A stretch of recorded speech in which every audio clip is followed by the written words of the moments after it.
बिहार में विधानसभा चुनाव के लिए माहौल पूरी तरह बन चुका है। इस बार के चुनाव में जेडीयू बीजेपी के नेतृत्व वाली एनडीए और राजद कांग्रेस की अगुवाई वाले महागठबंधन के बीच जोरदार मुकाबला तय माना जा रहा है। लेकिन इसी चुनावी समर में छोटे राजनीतिक दलों की भूमिका अहम होने वाली है।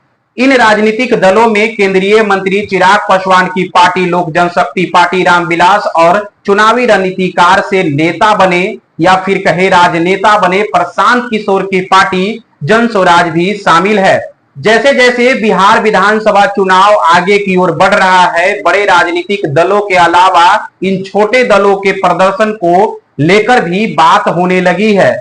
हमें यहां 2020 के विधानसभा चुनाव के नतीजों को देखना होगा। उस विधानसभा चुनाव में 11 सीट पर 1000 वोट से भी कम हार जीत हुई थी। वही 26 सीटों की हम बात कर ले तो 1 से 2.5% के अंतर हार जीत का फैसला हुआ था।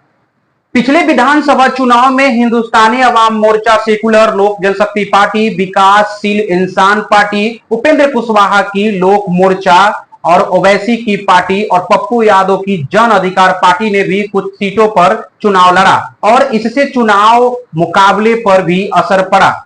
छोटे राजनीतिक दलों की हम बातचीत कर ले तो लोक जनशक्ति पार्टी तेजी से उभर रही है। 2024 में लोकसभा के चुनाव में इनका प्रदर्शन बहुत ही शानदार रहा। दलित समुदाय से आने वाले चिराग पासवान वैशाली, जमुई, खगड़िया, समस्तीपुर और बेगूसराय के लोकसभा सीटों पर पासवान जाति के लोगों के बीच जाना पहचाना चेहरा है। बिहार के दलित समुदाय में पासवान जाति की आबादी की हम बातचीत कर ले तो 5.31% है। चिराग पासवान का नारा है बिहार फर्स्ट, बिहारी फर्स्ट का है। इसके अलावा केंद्रीय मंत्री जीतन मांझी भी दलित समुदाय से आते हैं और एनडीए के लिए चुनाव में बड़ी भूमिका निभा सकते हैं। मांझी दलित समुदाय के मुसहर जाति से ताल्लुक रखते हैं। दलित समुदाय में इस जाति की आबादी 3.08% है। इसी तरह निषाद के नेता कहे जाने वाले बिहार सरकार के पूर्व मंत्री मुकेश साहनी की पार्टी वीआईपी कुछ जगहों पर असर रखती है। मल्लाह जाति के मतदाता दरभंगा, मुजफ्फरपुर, समस्तीपुर, सीतामढ़ी और मधुबनी में नदी के किनारे वाले इलाके में अच्छी संख्या में हैं। साहनी को इस बार निषाद, केवट, मल्लाह जाति में आने वाली अन्य जातियों के साथ लेकर महागठबंधन के साथ मिलकर चुनाव लड़ने जा रहे हैं। बिहार की राजनीति में एक बड़ी चर्चा प्रशांत किशोर की जन स्वराज पार्टी की है। 2024 में प्रशांत किशोर की पार्टी बिहार में 4 सीटों पर उपचुनाव हुए। इसमें पार्टी को लगभग 10% वोट मिले। एक सीट पर महाराजगंज की सीट थी जहां 20% तक वोट मिले। प्रशांत किशोर ने बिहार बदलाव यात्रा के जरिए पूरे राज्य का दौरा किया और वह लगातार लोगों से मिल रहे हैं। अपने भाषणों में प्रशांत किशोर बिहार की राजनीति व्यवस्था को बदलने की अपील करते हैं। इसके अलावा ओवैसी की अगुवाई वाली पार्टी जो है वो पहली बार बिहार में 2020 में चुनाव लड़ती है और 5 सीट जीत जाती है।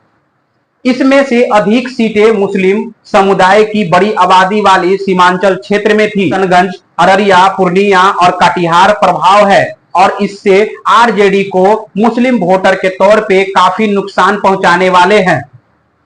बीजेपी यहां घुसपैठियों के खिलाफ अभियान चला रही है। सांसद राजेश रंजन उर्फ पप्पू यादव की जन अधिकार पार्टी लोकतांत्रिक का पूर्णिया, मधेपुरा, सुपौल और अररिया, कटिहार और किशनगंज में कुछ जगहों पर इनका बहुत ज्यादा प्रभाव रहता है।